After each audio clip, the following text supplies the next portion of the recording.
அகிலம் நியூஸ் சொந்தங்களுக்கு வணக்கம். அகிலம் நியூஸின் இன்று இரவு நேர பிரதான செய்திகள். முதலில் தலைப்புச் செய்திகள். சஜித்துக்கு ஆதரவளிக்க தீர்மானித்துள்ள ரிசாத், வெளியான எதிர்ப்பு. இலங்கை பெண்கள் வெளிநாடொன்றில் பணியாற்றும் வாய்ப்பு. குடும்ப தகராறில் தீயூட்டப்பட்ட பெண் வைத்தியசாலையில் அனுமதி. அரசு ஓய்வூதியம் பெறாதவர்களுக்கும் கொடுப்பனவு. ஐநா மனித உரிமைகள் ஆணையத்தின் குற்றச்சாட்டை மறுக்கும் இலங்கை.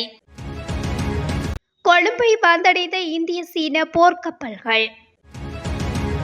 கொடூர சம்பவம் தமிழர் பகுதியில் சுவிஸ் குடும்பஸ்தர் அடித்துக் கொலை. நீராட சென்ற போது சோகம், ஒரே வீட்டில் 3 உயிரிழப்பு. இன்று கனமழைக்கு வாய்ப்பு. தொடர்பான விரிவான செய்திகள். ஜனாதிபதி தேர்தலில் எதிர்க்கட்சி தலைவர் சஜித் பிரேமதாசவுக்கு ஆதரவளிக்க ரிசாத் பதியுதீன் எடுத்த தீர்மானத்திற்கு அகில இலங்கை மக்கள் காங்கிரசின் தேசிய அமைப்பாளரும் முன்னாள் நாடாளுமன்ற உறுப்பினருமான மொஹமட் அப்துல்லா மக்ரூப் எதிர்ப்பு தெரிவித்துள்ளார். குறித்த தீர்மானத்தில் தமக்கு உடன்பாடு இல்லை என்றும் தமது 95% ஆதரவாளர்கள் ரணில் விக்ரமசிங்கவுக்கே ஆதரவளிக்க வேண்டும் என்றும் கூறுவதாகவும் மொஹமட் அப்துல்லா மக்ரூப் தெரிவித்துள்ளார். இது தொடர்பில் கட்சி தலைமைக்கு தெரியப்படுத்திய போதிலும் கட்சியின் உயர்பீடம் சஜித் பிரேமதாசவுக்கு ஆதரவளிக்க தீர்மானித்துள்ளதாகவும் அவர் குறிப்பிட்டுள்ளார். இவ்வாறாயினும் சஜித் பிரேமதாசவை ஆதரித்து அவர் கட்சிக்கு வந்தால் நாடு மீண்டும் பொருளாதார அராஜக நிலைக்கு தள்ளப்படும் என தெரிவித்த அவர் ஜனாதிபதி தேர்தலில் சஜித் பிரேமதாசவுக்கு ஆதரவளிக்கப் போவதில்லை எனவும் தெரிவித்துள்ளார். இதேவேளை ரிசாத் பதியுதீன் தலைமையிலான அகில இலங்கை மக்கள் காங்கிரசின் 4 நாடாளுமன்ற உறுப்பினர்களில் 3 ஏற்கனவே ஜனாதிபதிக்கு ஆதரவாக ஒன்றிணைந்துள்ளமை குறிப்பிடத்தக்கது. இலங்கை பெண்கள் தென்கொரியாவில் கடத்தொழில் துறையில் பணியாற்றும் வாய்ப்பு வழங்கப்பட்டுள்ளது. இலங்கையின் வெளிநாட்டு வேலைவாய்ப்பு பணியகம் விடுத்துள்ள அறிக்கையில் இந்த விடயம் தெரிவிக்கப்பட்டுள்ளது. இதற்கமைய கடத்தொழில் துறையில் தொழில் வாய்ப்பை பெற்ற 120 பேர் கொண்ட குழு நேற்று தென்கொரியாவுக்கு சென்றுள்ளதாக தெரிவிக்கப்படுகின்றது. குறித்த குழுவில் 3 பெண்கள் உள்ளடங்கியுள்ளதாக பணியகம் தெரிவித்துள்ளது. தென்கொரிய அரசாங்கத்திற்கும் இலங்கை அரசாங்கத்திற்கும் இடையிலான புரிந்துணர்வு ஒப்பந்தத்தின்படி இலங்கைக்கு இந்த தொழில் வாய்ப்பு வழங்கப்பட்டுள்ளது.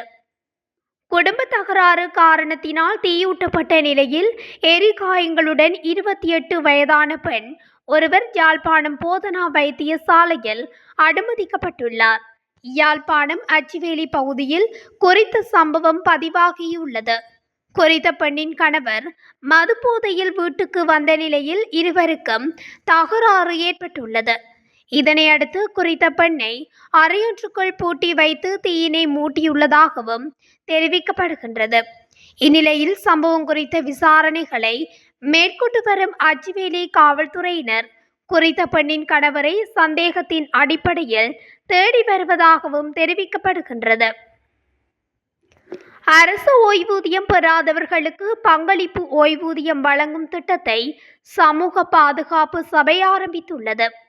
அதன் பிரகாரம் ஒருவர் தமது சபையில் அங்கத்தவரானதன் பின்னர் அவருக்கான ஓய்வூதியம் தயாரிக்கப்படும் என அந்த சபையின் பொது முகாமையாளர் KAS பிரசன்ன கலுஆராய்ச்சி தெரிவித்துள்ளார். அதன்படி எதிர்வரும் காலங்களில் அரசு ஓய்வூதியம் பெறாதவர்களுக்கு பங்களிப்பு ஓய்வூதியம் வழங்கும் நோக்கில் இந்த திட்டம் தயாரிக்கப்பட்டுள்ளதாக அவர் குறிப்பிட்டுள்ளார்.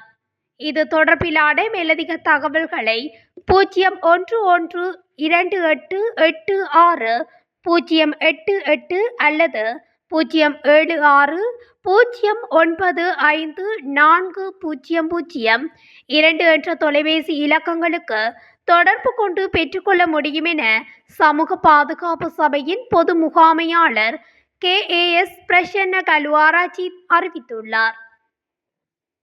ஐக்கிய நாடுகள் மனித உரிமைகள் உயர்ஸ்தானிகர் வால்கர் டர்க் முன்வைத்த குற்றச்சாட்டுக்களை இலங்கை அரசாங்கம் மறுத்துள்ளது. இலங்கையின் மனித உரிமை நிலவரம் குறித்த ஐக்கிய நாடுகளின் மனித உரிமை ஆணையாளரின் முழுமையான அறிக்கை அண்மையில் வெளியிடப்பட்டிருந்தது. குறித்த அறிக்கையானது இலங்கை ஜனாதிபதி தேர்தல் நெருங்கியுள்ள நிலையில் ஐநா மனித உரிமைகள் பேரவையினால் வெளியாகியிருந்தது. இதில் மனித உரிமைகள் பாதுகாப்பு முறைமையை சீர்திருத்துவதாக உறுதியளித்த போதிலும் இலங்கை அரசாங்கம் அதனை இன்னும் செய்யாமல் இருப்பதாக குற்றம் சுமத்தப்பட்டுள்ளது. எனினும் 2023 முதல் அறிமுகப்படுத்தப்பட்ட சட்டங்கள் மற்றும் மசோதாக்கள் மூலம் பாதுகாப்பு படைகளுக்கு பரந்த அதிகாரங்களை வழங்கியுள்ளதாகவும் தெரிவிக்கப்பட்டுள்ளது. அத்துடன் கருத்து சுதந்திரம் மற்றும் கருத்து வெளிப்படுத்தல் மீதான கட்டுப்பாடுகளையும் இலங்கை அரசாங்கம் விரிவுபடுத்தியுள்ளதாக ஐநா அறிக்கையில் தெரிவிக்கப்பட்டுள்ளது. இந்திய கடற்படையின் INS மும்பை என்ற போர்க்கப்பல் மற்றும் சீன மக்கள் விடுதலை இராணுவத்தின் 3 கடற்படை யுத்த கப்பல்கள் இன்று கொழும்பு துறைமுகத்தை வந்தடைந்துள்ளன. 3 நாட்கள் நட்பு ரீதியிலான விஜயத்தை மேற்கொண்டு இலங்கை வந்துள்ள இந்திய போர்க்கப்பல் எதிர்வரும் 29ஆம் தேதி நாட்டை விட்டு செல்லவுள்ளதாக கடற்படை தெரிவித்துள்ளது.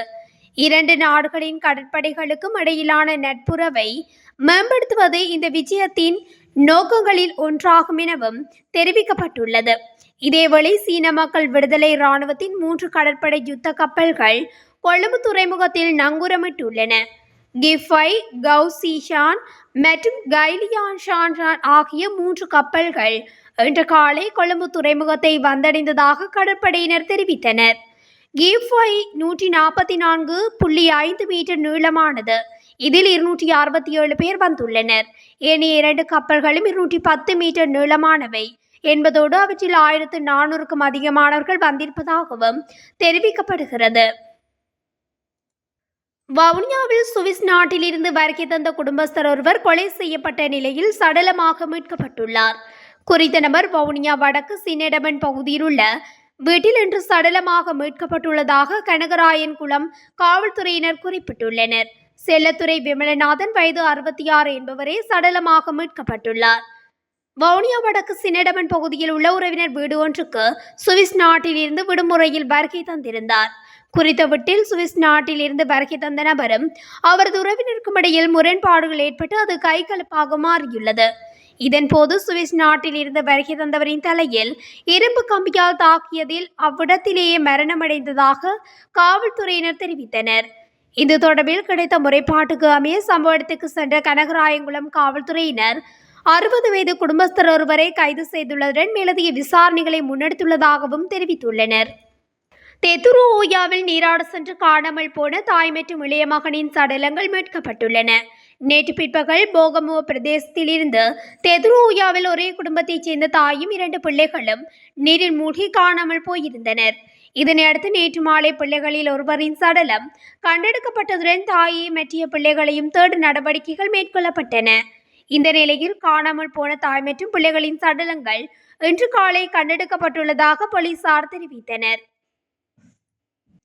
நாட்டில் மேல் சப்ரகமுவ மற்றும் தென் வடமேல் மாகாணங்களிலும் கண்டி மற்றும் நுவரெலியா மாவட்டங்களிலும் பல தடவைகள் மழை பெய்யும் என எதிர்பார்க்கப்படுகிறது.